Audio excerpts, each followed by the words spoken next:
ಬೆಂಗಳೂರು ಗ್ರಾಮಾಂತರ ಜಿಲ್ಲೆ ಬೆಟ್ಟಕೋಟೆ ಗ್ರಾಮದ ಬಳಿ ಭೀಕರ ರಸ್ತೆ ಅಪಘಾತ ಸಂಭವಿಸಿ ಬೈಕ್ ಸವಾರರೊಬ್ಬರು ಸ್ಥಳದಲ್ಲಿ ಸಾವನ್ನಪ್ಪಿರುವ ಘಟನೆ ನಡೆದಿದೆ.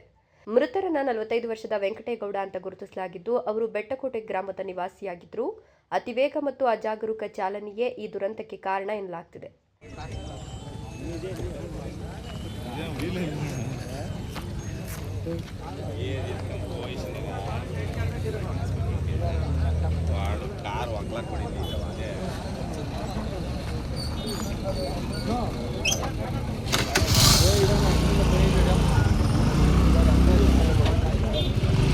ದೇವನಹಳ್ಳಿಯ ವಿದ್ಯಾರ್ಥಿ ಆನಂದ್ ಚಲಾಯಿಸುತ್ತಿದ್ದ ಕಾರು ಮೊದಲು ರಸ್ತೆಯ ಡಿವೈಡರ್ಗೆ ಡಿಕ್ಕಿ ಹೊಡೆದಿದೆ. ಡಿಕ್ಕಿಯ ರಭಸಕ್ಕೆ ನಿಯಂತ್ರಣ ತಪ್ಪಿದ ಕಾರು ಮುಂದೆ ಚಲಿಸುತ್ತಿದ್ದ ವೆಂಕಟೇಗೌಡ ಅವರ ಬೈಕ್ಗೆ ಗುದ್ದಿದೆ. ಡಿಕ್ಕಿಯ ತೀವ್ರತೆಗೆ ಬೈಕ್ ಸವಾರ ವೆಂಕಟೇಗೌಡ ಸ್ಥಳದಲ್ಲೇ ಕೊನೆಯುಸಿರೆಳೆದಿದ್ದಾರೆ. ಘಟನೆಯ ಮಾಹಿತಿ ತಿಳಿದಿದ್ದಂತೆಯೇ ದೇವನಹಳ್ಳಿ ಸಂಚಾರಿ ಪೊಲೀಸರು ಸ್ಥಳಕ್ಕೆ ಭೇಟಿ ನೀಡಿ ಪರಿಶೀಲನೆ ನಡೆಸಿದ್ದಾರೆ. ಇನ್ನು ಪ್ರಕರಣ ದಾಖಲಿಸಿಕೊಂಡು ಕಾರು ಚಾಲಕನ ವಿರುದ್ಧ ಕಾನೂನು ಕ್ರಮ ಕೈಗೊಳ್ಳಲಾಗುತ್ತದೆ. ಹೈದರ್ ಸಾಬ್, ಈ ನ್ಯೂಸ್ ಟಿವಿ, ದೇವನಹಳ್ಳಿ.